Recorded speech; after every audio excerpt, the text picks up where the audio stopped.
students, this is Hital Bhandari from HR Institute of Studies.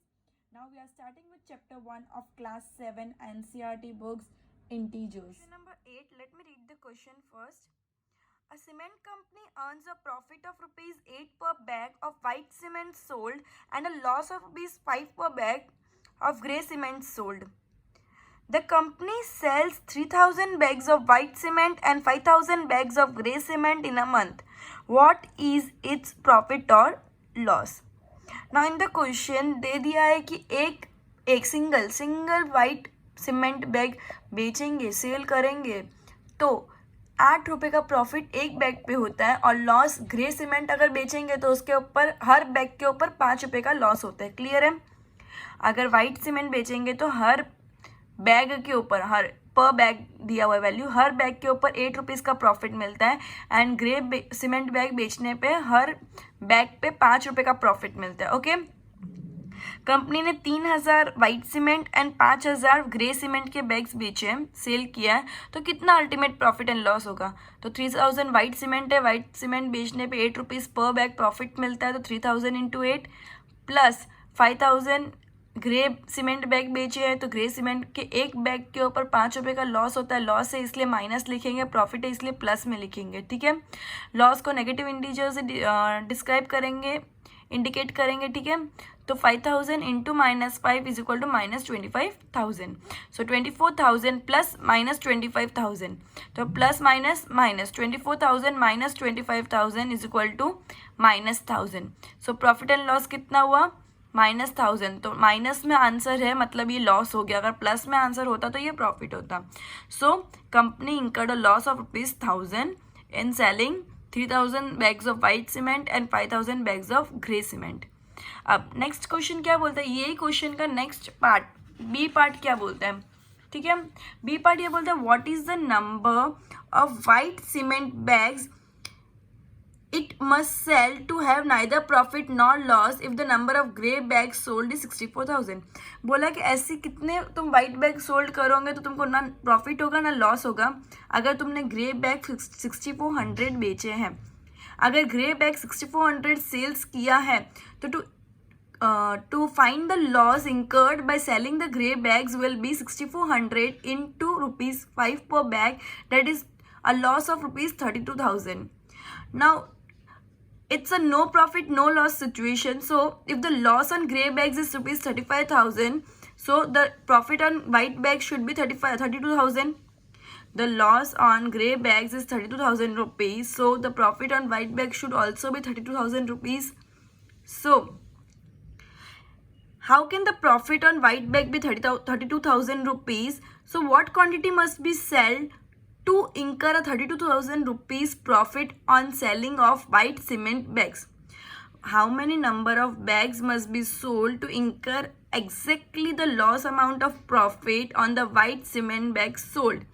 So each bag consists of the profit of rupees 8. So on dividing with the rupees 8 with 30,000 profit, the number of bags of white cement will be found. Okay, so the number of white cement bags sold is equal to 30,000 divided by 8, that is 4,000 bags. The required number of bags will be 4,000. So क्या किया? पहले loss कितना है grey bags में वो find कर लिया 6400 into 5 rupees करके. जितना भी लॉस है वो as it is same profit होगा तो ही नो प्रॉफिट नो लॉस होगा.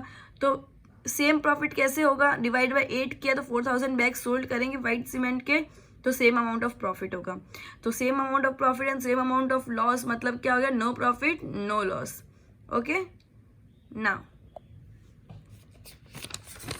Question number 9, replace the blank with an integer to make it a true statement. ये ट्रू स्टेटमेंट कैसे बनेगा? -3 into dash is equal to 27. अब -3 पहले 3 9 से 27 होता तो मैं 9 लिख दिया. अब एक माइनस है लेकिन अल्टीमेट आंसर पॉजिटिव है तो ऑड नंबर में माइनस नहीं चलेगा. Number of times minus repeat हो वो इवन नंबर होना चाहिए. तो 9 में भी माइनस लगाएंगे ताकि माइनस माइनस प्लस हो जाएगा. मतलब 2 बार माइनस प्लस हो जाता है. Even number of time repeat हो रहा है मतलब प्लस हो जाएगा. 5 into dash is equal to 35। तो पहले तो 5 7 से 35 होता है, 35 में माइनस है तो 7 में माइनस लगा देंगे, क्योंकि एक आध माइनस होगा तो ही अल्टीमेट आंसर माइनस होगा। 7 इंटू -8 इज इक्वल टू -56। एक माइनस ऑलरेडी है इसलिए पॉजिटिव फिगर लिखा अपन ने। -11 इंटू -12 इज इक्वल टू 132। तो 132 में पॉजिटिव साइन है, मतलब दोनों माइनस होंगे तो ही अल्टीमेट साइन पॉजिटिव आएगी। तो पहले गो थ्रू कर लो चारों आंसर एक और बार, ठीक है।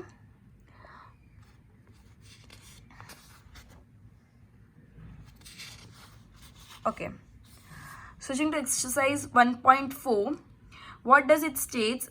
अपन ने 1.3 में मल्टीप्लिकेशन डिटेल में किया, एक्सरसाइज 1.4 डिवीजन डिटेल में करेगा, ठीक है।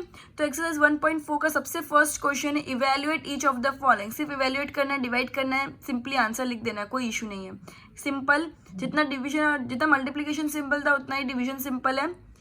-30 डिवाइड बाई 10, तो सबसे पहले नॉर्मल डिवीजन कर, जैसे अपन नॉर्मल मल्टीप्लिकेशन करते थे फिर साइन लगाते थे, वैसे इसमें नॉर्मल डिवीजन करना है फिर साइन लगाना है। तो 30 डिवाइड बाई 10 विल बी 3, एक माइनस है तो माइनस, अगर दोनों माइनस होते तो प्लस। सिंपल रूल है, अगर एक माइनस तो माइनस, दो माइनस है तो plus. 50 divide by -5, 50 divide by -5, तो 50 डिवाइड बाय 5 10, एक माइनस है तो माइनस लग गया। -36 डिवाइड बाय -9, तो 36 डिवाइड बाय 9, 9 1 जा 9 4 जा, दो बार माइनस है तो प्लस हो जाएगा। -49 divide by 49, 49 divide by 49 is 1, एक ही माइनस है इसलिए माइनस का साइन लगेगा। 13 डिवाइड बाय -2 प्लस 1, तो क्या हो जाएगा 13 divide by -2 plus 1, 13 divide by -1, क्योंकि plus minus minus, -2 plus 1 is -1, sign of greater number. 13 divide by -1, तो 13 divide by 1 is equal to 13, sign एक बार माइनस है इसलिए माइनस लग गया, ओके। 0 डिवाइड बाय -12, तो किसी से भी 0 को डिवाइड करते तो आंसर क्या आता है 0, किसी को मल्टीप्लाई करते 0 को तो आंसर क्या आता है 0, ओके। F तक कर लिया जी। -31 divide by -30 plus -1, -30 plus -1 is equal to -31, so -31 divided by -31 will be 1, 31 divided by 31 is 1 and 2 times sign repeat हो रही है तो even number of time sign repeat हो रही है, सो पॉजिटिव आ जाएगा answer. -36 divide by 12 divide by 3, तो माइनस ब्रैकेट पहले करते हैं according to BODMAS, bracket open करते हैं, ठीक है। तो -36 divide by 12 is equal to 12 3 जा 36, -3 हो गया, -3 divide by 3 is equal to -1, clear है। Next -6 plus 5 divide by -2 plus 1, -6 plus 5 divide by -2 plus 1, मतलब क्या हो गया -6 plus 5 minus plus minus, 6 minus 5 is 1, sign of greater number मतलब माइनस, -6 प्लस 5 मतलब minus plus minus, 6 minus 5 is 1 and sign of greater number that is -1, divide by minus plus minus, -2 plus 1 मतलब -2 minus 1 is equal to 1, sign of greater number that is minus. -1 divide by -1 is always 1, क्योंकि 1 divide by 1 is 1। And question number 2 of exercise 1.4, verify that a divided by b plus c is not equal to a divided by b plus a divided by c।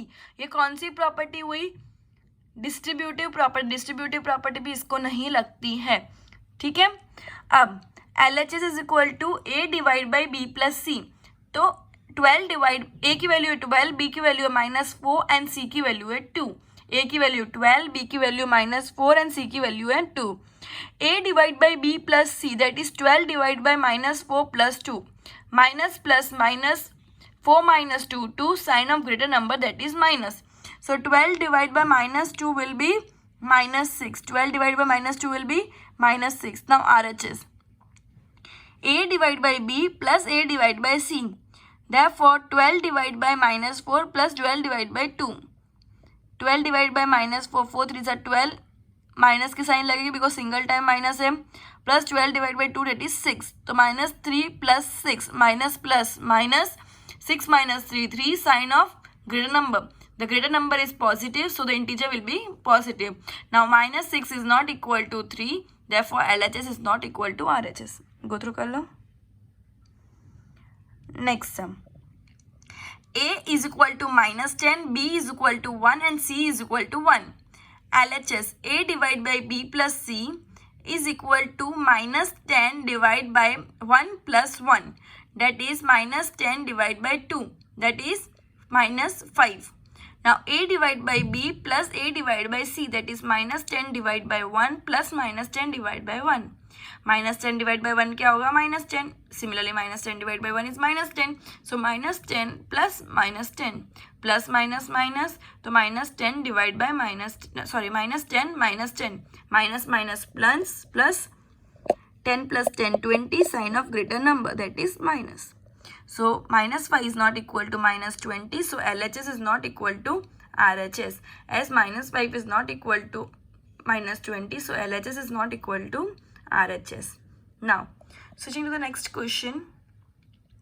Question number 3. Fill in the blanks.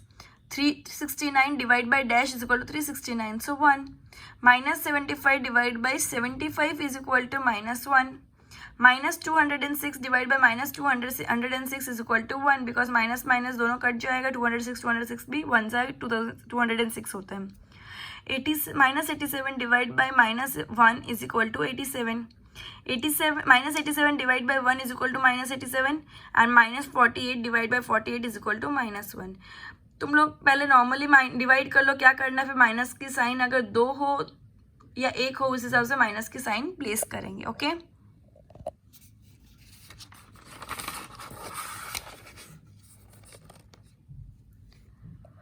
$20 divided by minus 10 is equal to minus 2 and minus 12 divided by 4 is equal to minus 3. Okay. Now write 5 pairs of integers a, b such that a divided by b is equal to minus 3. One such pair is 6 and minus 2 because 6 divided by minus 2 is equal to minus 3. Now कोई भी दो number जिसका answer 3 आता है पहले a और b में वो लिख दो. तो मैंने जो भी 3 की टेबल दी वो लिख दी. 3 1 जा 3, 3 3 जा 3 3 जा 9, 4 3 जा 12, 6 3 जा 18, 7 3 जा 21, 8 3 जा 24. अब या ऊपर या नीचे दोनों में से कोई एक जगह पे माइनस लगा दो तो आंसर अल्टीमेटली माइनस आएगा. क्लियर है. कोई पर्टिकुलर जगह नहीं है कि तुमको ऊपर ही लगाना है नीचे ही लगाना. जब ऐसा वाला दिया तो किधर भी तुम ऊपर नीचे किधर भी एक जगह पे माइनस लगाना तो तुम्हारा अल्टीमेट आंसर माइनस आएगा. ठीक है. तुमको ऐसा कोई नंबर डिवाइड करना है जिसका अल्टीमेट आंसर माइनस आए. 7 3 जा 6 3 जा 8 3 जा 4 3 जा 9 3 जा. अल्टीमेटली जो आंसर आता है वो ऊपर जिससे डिवाइड करे वो नीचे और माइनस 3 अल्टीमेट आंसर होना चाहिए. क्लियर है. We'll end the session by this sum. We'll continue the next session by sum 5. Okay, goodbye for today.